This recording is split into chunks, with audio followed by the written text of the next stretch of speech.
Sit. This is Chester. Chester has a habit that the guardians want to fix of he likes to bark when anybody rings the doorbell. So in this video, I'm going to show you how you can use counter conditioning to stop a dog from reacting to a sound. Now, I do this for sounds, for sights, for smells, for actions. There's all sorts of different reasons dogs might react. So what we want to do for counter conditioning is we want to deliver what we call the reinforcer, in this case the treat, before the stimulus happens. The stimulus is the ring of the doorbell. Now, what I'm doing is I'm smashing on this treat so it smashes flat like a pancake. And if you see, I can control where Chester looks by moving the treat up and down.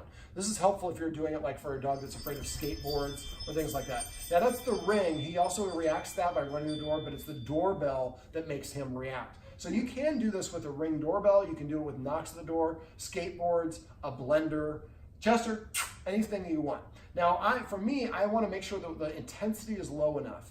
Now, my litmus test, will the dog sit and will it take the treat? If it won't sit or won't take the treat, it's saying the stimulus is too intense, I'm not interested. Chester, Chester, Chester.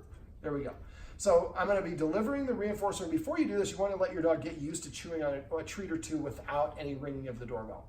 Now, if the doorbell rings and the dog stops taking the treat or gets up or runs away, then that doorbell is too intense. And the way I lower the intensity is by either increasing the distance, lowering the volume, or slowing down the speed, depending on what the stimulus is. In this case, what I'm going to do is I'm going to put these treats up here. Chester, you're not going to get those. And I'm going to hold on to Chester's collar just to make sure he doesn't run. So now we have one of the guardians is outside, and anytime I say a number, they're going to ring the doorbell. Now, because we did this once before, we had to restart the video. 2 ding-dongs was too much for him. So ding-dong when we press the doorbell. So I'm going to have him press and hold it, so we're going to hear a ding. Hopefully, we haven't tried it yet. Chester. All right, 19. Yeah, I'm ready. Go ahead, ring it.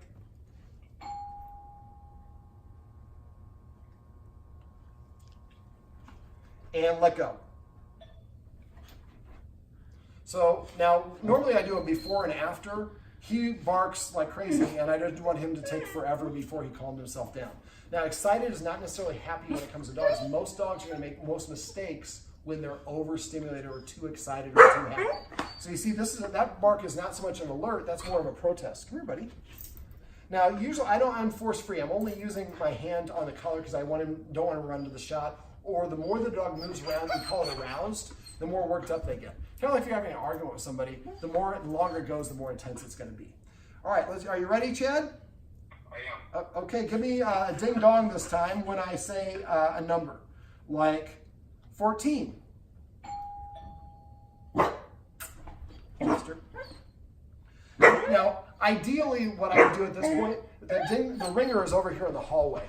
We could do a couple things for this. We could have somebody hold up a pillow against the ringer to muffle the sound, or I could move further away from move the dog further away from the ringer. We can't do either one of those in this video because it's kind of a cozy room and we're as far away as the camera will allow, and the guardian is outside, so we don't have an extra person. But when you're doing this, you might want to practice this with Chester over there in the kitchen or one of the bedrooms or farther away from the chime box of the doorbell. Chester, let's try that again. Oh. See, so this is what I talked about earlier, 2 litmus tests. Will the dog sit and take the treat? Chester. Here you go, buddy.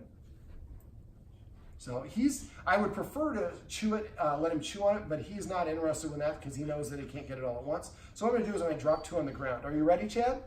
I am. All right, I'm going to drop 2. So I'm going to kind of have to pantomime this because, again, we're limited with our environment here. So what I would do is you want to find the distance where you can hold that treat smashed, and he's chewing on it, and he hears the doorbell, and you see his ears fluctuate, but he doesn't bark. And when you get him to do that about 4 or 5 times in a row at that distance, or with the person muffling the chime box, then you take 1 step closer and practice again. When you get 5 times in a row where the dog doesn't bark and is eating the treats, then you move in closer and closer until eventually you're right next to the chime box. Now the chime box is here, the door is there. So they're a little bit different. The door is where the excitement happens, but this is where the alert trigger is happening. So a lot of times dogs will run that way or one way or the other. Now, this is the first stage of this, is we want to create a positive association where the dog hears the doorbell, he's having something positive happen, so he's not so worried about the doorbell. But this is the first stage. Once you get to the point where you're right next to the door or the doorbell box and you're ringing it and he doesn't bark, the next stage is we want to flip it. So now we're going to ring the doorbell, and right after ringing the doorbell, throw the treat in his mouth. And eventually we ring the doorbell, wait 1 second before we put the treat in his mouth. This is essentially making the doorbell a command word that I'm about to get a treat. So instead of him barking at the door, he's gonna think the doorbell rings means that I'm about to get a treat. Instead of barking, I'm gonna go sit in front of whoever's in the room and wonder who's gonna give me that treat. So this takes a little bit of time and practice, but it's pretty easy once you use the technique. Now, I think we got a good demonstration here.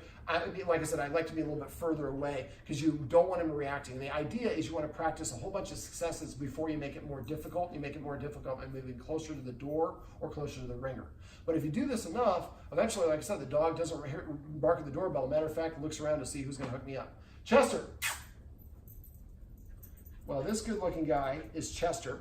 And these are some tips and tricks on how you can use counter conditioning to stop a dog from barking at a doorbell.